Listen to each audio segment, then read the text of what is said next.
Welcome back to Unleashed. This is Sheila Paylan reading Year of the Whores. March 8th is International Women's Day. In Armenia, it's a major celebration. Flowers flood the streets, restaurants are packed, and men hand out roses, chocolates, or other small gifts. Social media is filled with tributes to our beautiful women, our mothers, our sisters, our queens, while politicians post graphics about gender equality, respect, and empowerment. For 24 hours, we are revered. And then, on March 9th, we go back to being whores. Now, before anyone has me drawn and quartered for using that word, just relax for a second and bear with me. I don't mean it literally. But no one can deny that the label, or its many polite variations, hovers constantly over women who step outside the very narrow script society writes for them. Think of casual phrases like bros before hoes that roll off the tongue without a second thought. I've actually given that one some thought. And if that's the rule, then I proudly say hoes before bros.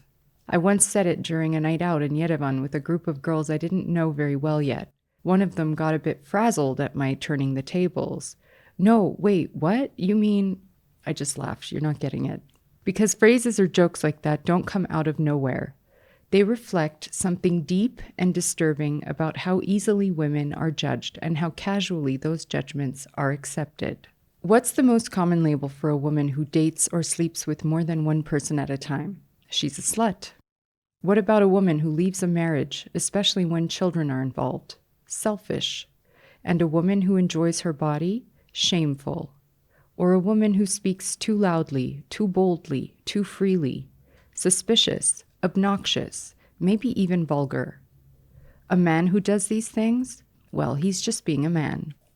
In Armenia, as in much of the world, men can date multiple women and be admired for their virility. They can move on quickly from one relationship to the next and be congratulated for not dwelling in heartbreak. They can cheat and be forgiven as weak or impulsive.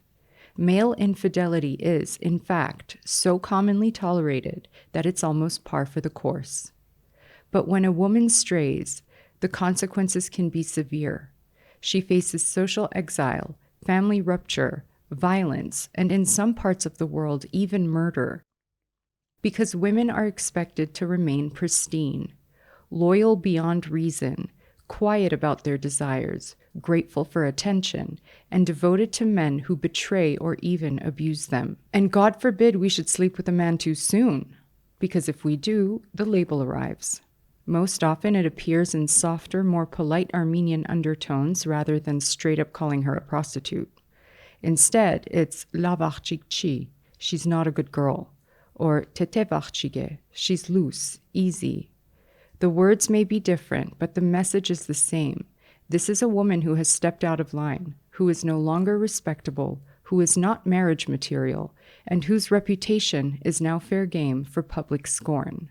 It fascinates me how seamlessly this hypocrisy coexists with our grand gestures of celebration. On March 8th, we are elevated and cherished so long as we fit the mold. Mother, wife, daughter, inspiration, beauty. The acceptable forms of womanhood are adored. But what about the inconvenient woman, the divorced woman, the single woman over 35, the woman who doesn't want children, the woman who dates liberally or doesn't repress her sexuality, the woman who does whatever the fuck she wants to do? Sure, she may receive flowers on March 8th too, but for the rest of the year she receives scrutiny. International Women's Day is supposed to be about rights, equality, and structural injustice. If you truly respect women, then respect their autonomy. Respect that a woman's worth is not determined by how exclusively she has loved. Recognize that her body and sexuality are not public commodities to be scandalized. And accept that she may experiment, fail, choose poorly, change her mind, rebuild, and start over again and again, just as men do without consequence. Otherwise, the scale is rigged. So this year, let's enter a new zodiac cycle. Forget the year of the horse. Let's welcome the year of the whores and reclaim the insult. If living my life as fully, freely and unapologetically as my heart desires makes me a whore, I'll take it as a compliment.